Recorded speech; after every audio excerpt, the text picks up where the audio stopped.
Análisis literario sobre la novela Pura Vida Gay. Por mililitros Ricardo Vargas Durán. Ni serlo ni mucho menos parecerlo o ambas. Una de las características más destacables en la elaboración discursiva de la novela en general, y en particular la del escritor de Pura Vida Gay de Faustino de Sinach, es que para que alcance rango literario como escritura vernácula, exclusiva y casi única en este país tan normado, es el haberla logrado aplicado la serie variada de recursos estilísticos complejos de ruptura, muy propios en una novela y sin los cuales, debo decirlo, la novela no sería ese género truculento, insisto, sino una simple narración, aspecto por lo demás consabido que se difundió mucho en las perspectivas clásicas de la investigación apegada a teorizar, la novela, en el ámbito académico. En ese sentido, lo que consta en la lista de producciones organizadas como catálogos de novela costarricense, muchas no lo son en estricto sentido, pero sí lo son como ejemplos solamente narrativos, ciertamente valiosos, pero no novelas. Desde luego será oportuno para inscribirla en el abanico reducido de la novela costarricense, que señale por honestidad crítica cuáles son esas características circunstanciales que alejan la novela de Sinach, y que la hacen por eso y por más novela diagonal novela.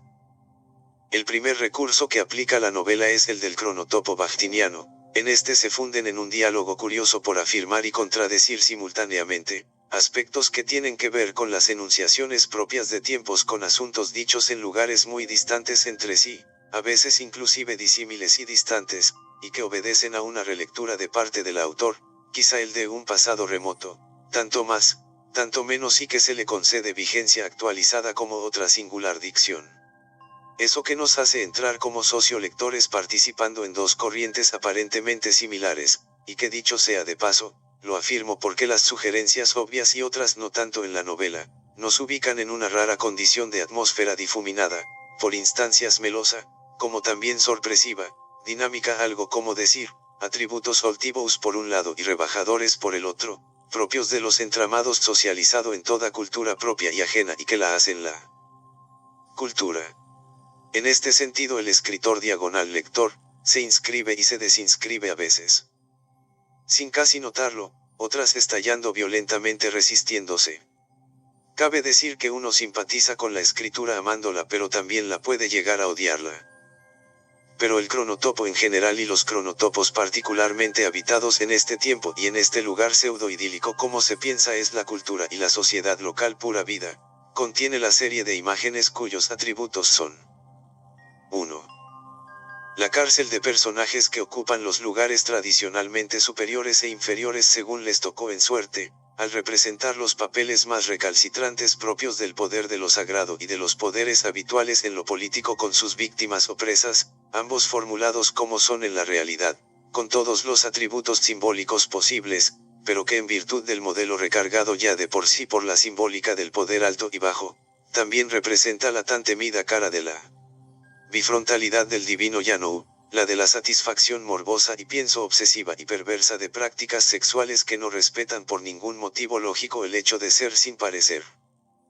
La línea del aporte estético que señalo arriba es larga y tremendamente difícil de evidenciar para cualquier investigador semiótico, asimismo para el productor de novela y que sin duda se aplicaría a otra cantidad de prácticas artísticas como el cine, la sátira de conjunción, el teatro y por supuesto algo poco estudiado como son el conjunto de los dimes y diretes de hablantes vivos que nos remiten a géneros de los hablantes ya sean estos vivos, ya sean muertos, se demuestra que el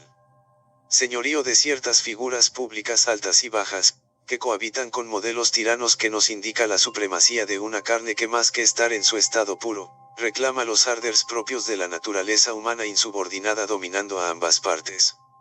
Entonces dicho asunto no permite que se haga moralización en el sentido estricto de la palabra para denunciar estos deslices del poder alto y bajo, impuesto por la simbólica a cada ficha del ajedrez social como es la del rey y el peón, sino que provoca,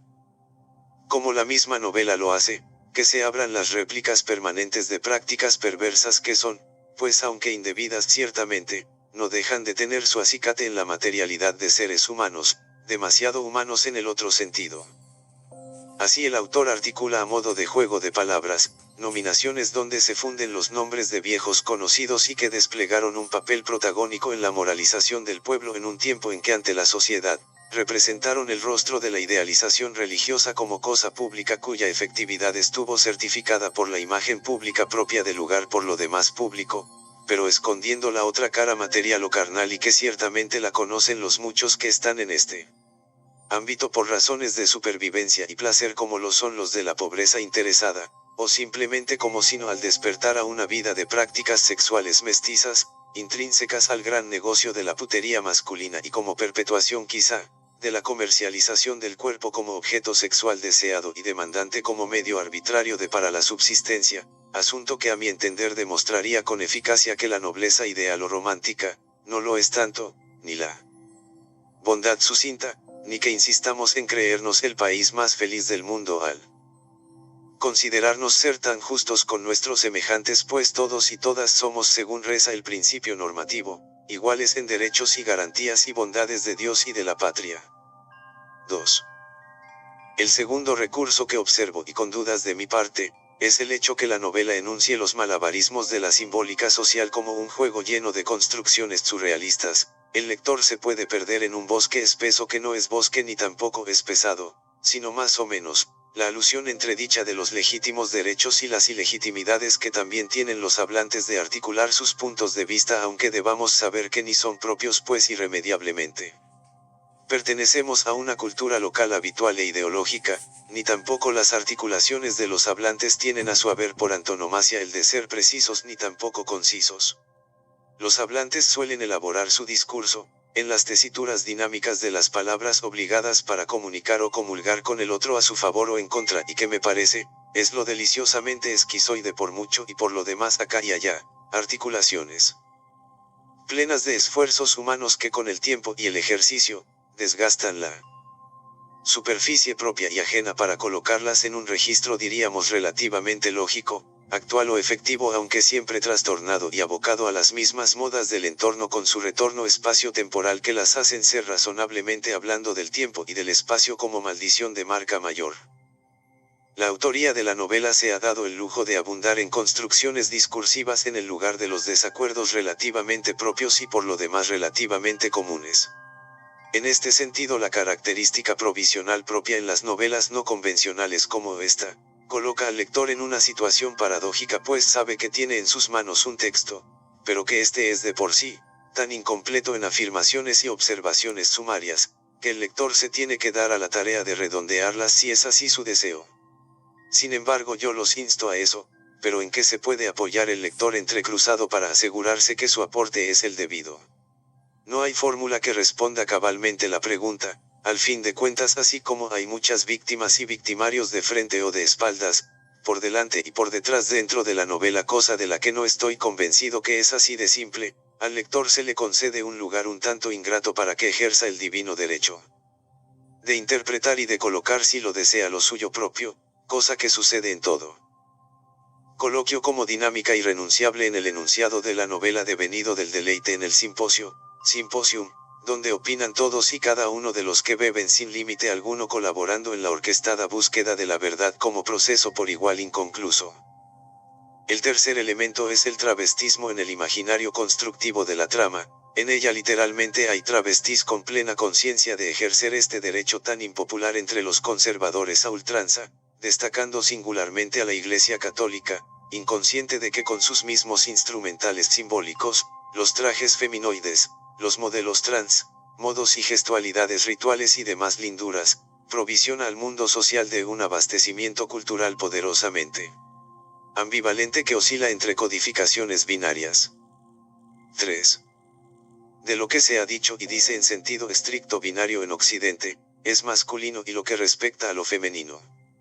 Pero además la historia de la cultura occidental, ha dado siempre pie a la apertura de espacios donde se disfrutan los desparpajos festivos donde se viste, se desviste y se reviste como si se trataran de las viejas bacanales lúdico o estivals, o de las orgías salvajes de sátiros, faunos y manchevous, o del manejo indiscriminado de ocurrencias lúbricas como las que nos cuenta Tito Petro Unio en su Satiricón, Orábela en Gargantúa y Pantagruel, amén del Marqués de Sade y de muchos otros. Delirantes actos privados y públicos puestos en escena en la novela satírica, o de ensalada menipea. La fiesta es un asunto entonces, que la mediocridad de las autoridades costarricenses restringen convencionalmente como si el hecho solo apuntara a lo que ya sabemos es tal cosa y que se mal llama la fiesta electoral la que no es ni fiesta en sentido estricto y que por lo cual se instalan los poderes representativos encargados luego de restringir, tasar, endurecer la supervivencia del pueblo, todo como maldición eterna y cíclica, marchitándose de esta forma el perfume de las flores que otorga la felicidad de vivir sin disolventes o de ser frágiles como las pompas de jabón. Parece ser que el engranaje y toda la maquinaria del trabajo que se hace con cada gobierno neoliberal más agotador y exigente, en la medida en que se impone el modelo de producción capitalista empresarial para la mayoría de los habitantes en el país más feliz del mundo como reza nuestro sacrosanto leitmotiv actual.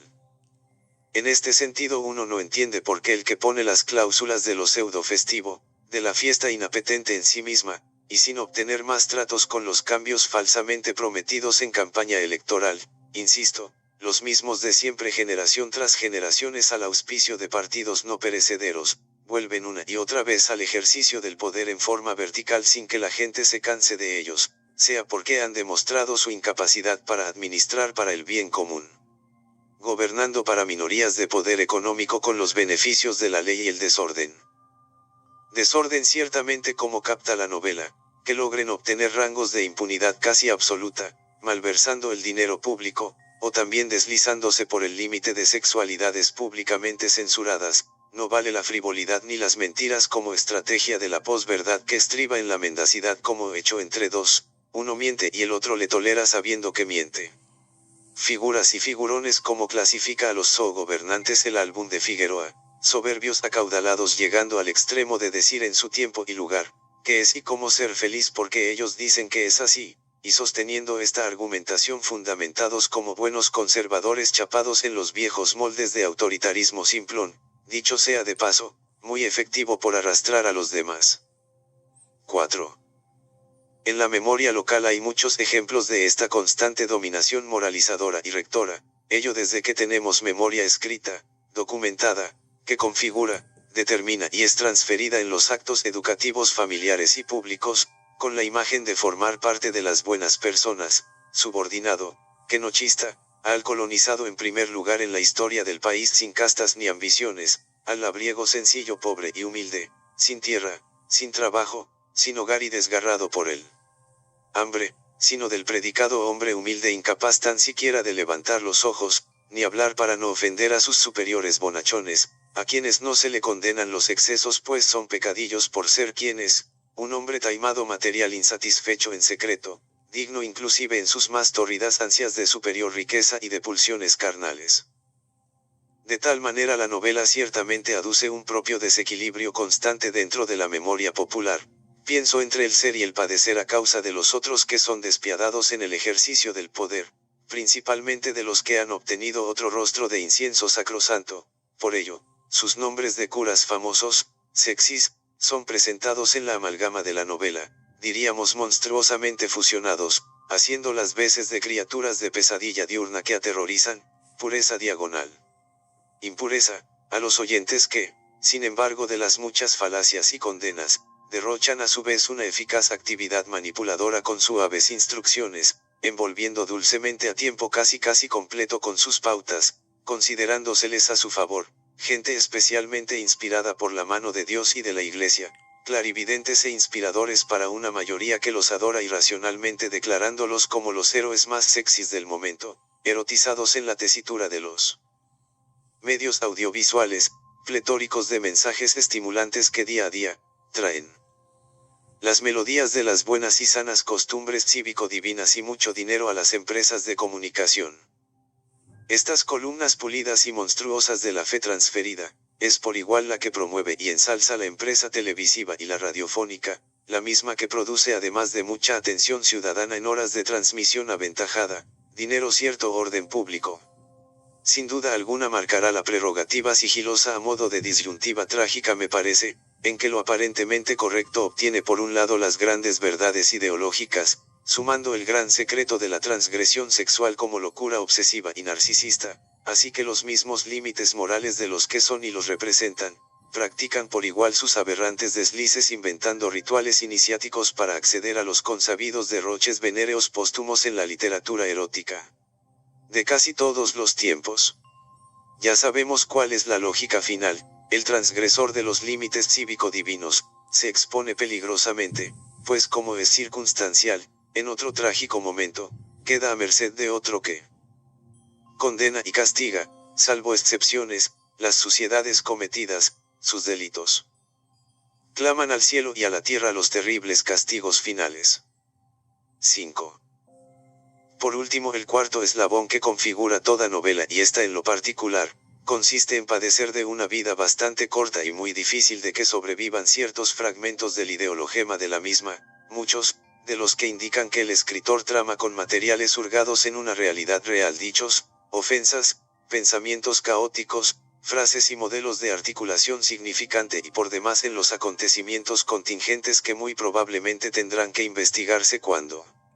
alguien en el futuro, por ejemplo, quiera descifrar las codificaciones binarias atribuidas a nombres de figuras relevantes del paisaje nacional, de primera mano en su época pero también venidos a menos en otra, desgarrado el tiempo efímero en que fueron luminarias morales y que pronto se apagaron cuando sean las víctimas de su propio discurso recalcitrante y moralizador de época supuestamente integrista apegada a las tradiciones, principalmente fanatizado el odio y el desprecio por aquel que va en contra de la diversidad sexual apoyado en la ambigüedad del amor que odia y desprecia, testamento viejo y muy dado a defender condenas arcaicas como son las religiosas, las católicas y hoy las neopentecostales, afines a cierto judeocristianismo con su modelo patriarcal tradicional apelado por figurines políticos propulsores del orden más religioso que civil y secular, como dictan las líneas ambivalentes de nuestra Constitución. De ahí que se prohíba la participación de curas en el Congreso, no así a los grupos aventajados de pastores conservadores ligados hoy al movimiento continental de derechas ultraconservadora enemigas de la libertad de conciencia y de las libertades humanas defendidas en los derechos y garantías cívicos-sociales. Ciertamente en investigación literaria en general y en particular la de la novela, se deberá hacer un esfuerzo notable para materializar los estudios que dilucidan el sentido material de los asertivos propios de las efímeras palabras y conjunciones referidas al tiempo de enunciación y lo que ellas significan o representan.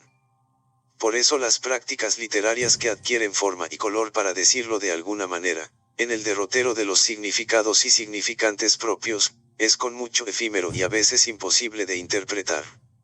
La novela entonces, esta y muchas otras, requieren de más que de una lectura simplona, de un trabajo de bisturí para llegar a las capas del sentido acumulado como si se tratara de calas arqueológicas donde se busca el más legítimo sentido de las articulaciones o codificaciones lingüísticas y mentales, útiles en una u otra efímera comunidad de hablantes, algo que en la actualidad sufre de veloces variaciones que modifican el paisaje natural de los miembros de una comunidad parlante. A ello, y para finalizar, hay que indicar también que si hace unos años, las modificaciones del sentido de muchos fonemas en el lenguaje y la literatura, en el periodismo escrito y la imagen y palabra audiovisual, la narrativa de radio y demás, tenían un cierto sostén más imperturbable, más reacio y de ritmo lento para modificarse, quedando no solo en la memoria de una generación de personas vivas que saben lo que significan al haberlas usado en su momento y receptadas por otras generaciones.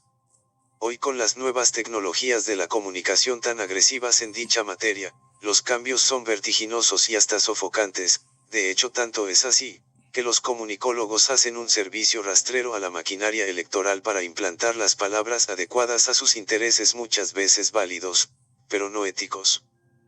Mililitros. Ricardo Vargas Durán. San José, julio-agosto del 2023.